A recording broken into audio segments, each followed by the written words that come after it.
I'm an endodontist in Manhattan, and I worked, as Saul said, during the lockdown in 2020.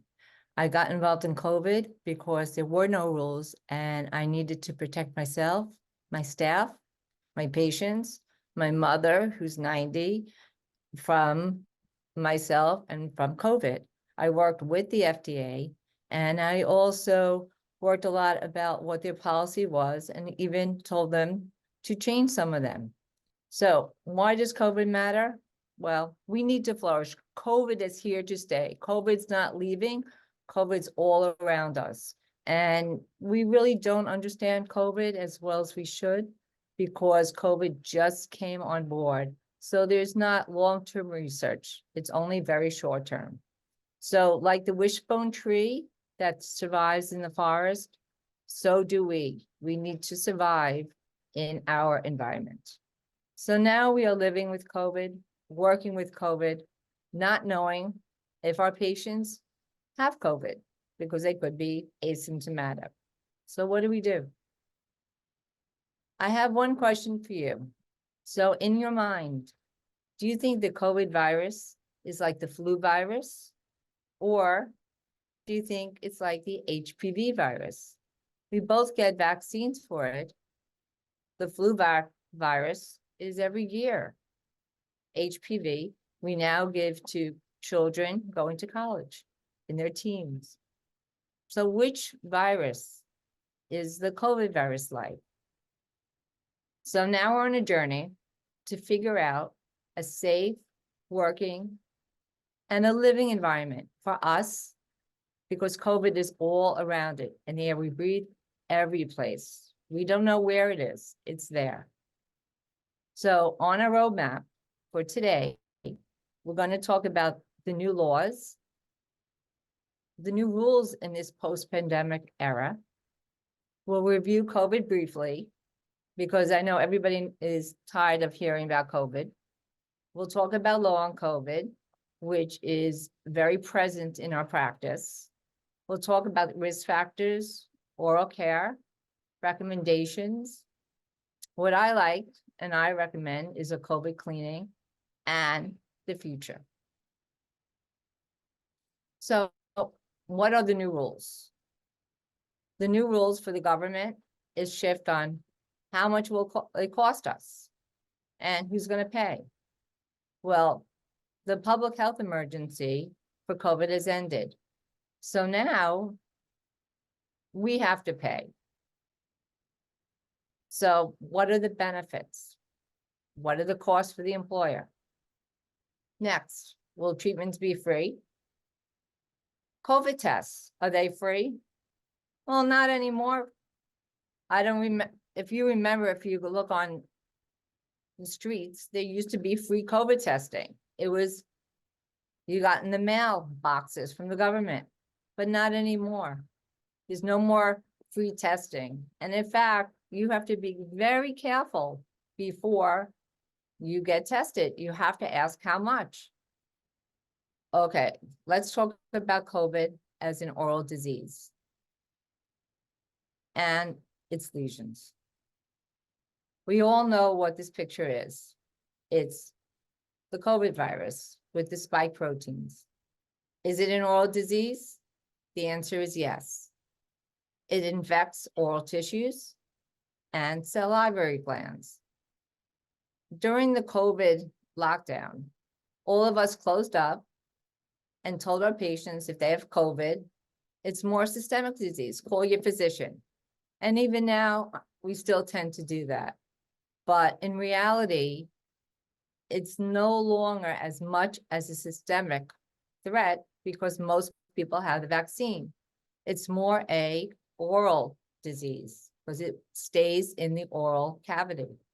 It's in the saliva, and it's something that we need to care for our patients. The salivary glands becomes infected and it produces virus, a saliva with the virus. And what does this do? It causes the glands to not function right, which means a decrease in salivary function, hyposalivation. And as we all know, that hyposalivation affects the mouth, your restorations. It affects caries. And salivary secretions are very important. It's not into the bloodstream yet. So that's why it affects the mouth. So you have to think of the COVID virus as genetic dirt. That's how I thought of it at first. COVID only becomes a disease and a virus when it gets under your skin, when the spike protein binds with the mucous membranes and gets into your body and becomes alive. So how does it get there? How does it get under our skin? How does it become active? It has to bind with two receptor sites, the ACE2 and the transmembrane site. Also, interesting, in order it to fuse, it needs the right environment, and that's a pH of 5.5 to 6. Now that pH, as we know, is also important for caries.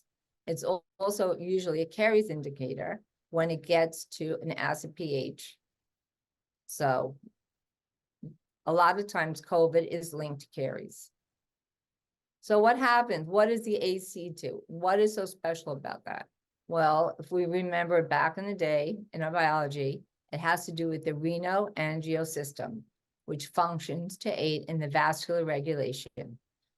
So what does that mean to us? Well, it affects how it responds. The blood vessels respond, and that creates a dysfunction of the cytokines and tissue changes in the mouth. But what, again, does that mean to us? The cytokine storm.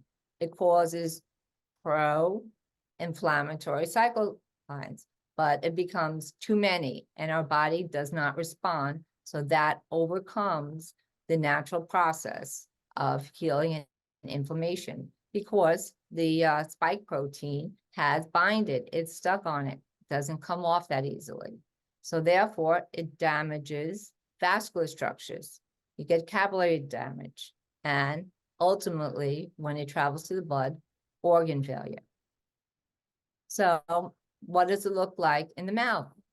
Well, you'll see ulcers, you'll see red lesions, you'll see oral ulcers.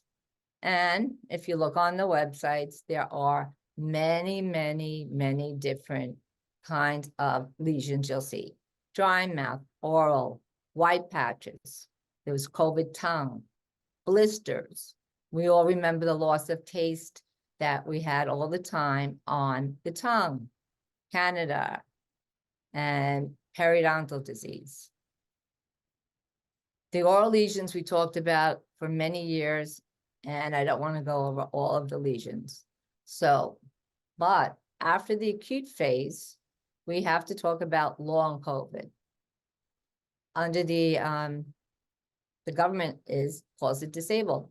If you have it 4 weeks after being infected. They have a whole long list of names for it. But what's important to us is 1 in 13 Americans may have long COVID.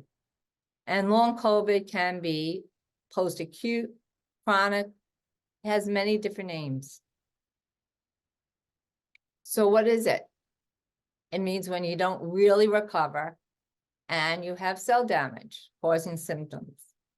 You'll see it in patients when they come. They're not the same. They've changed in how they act.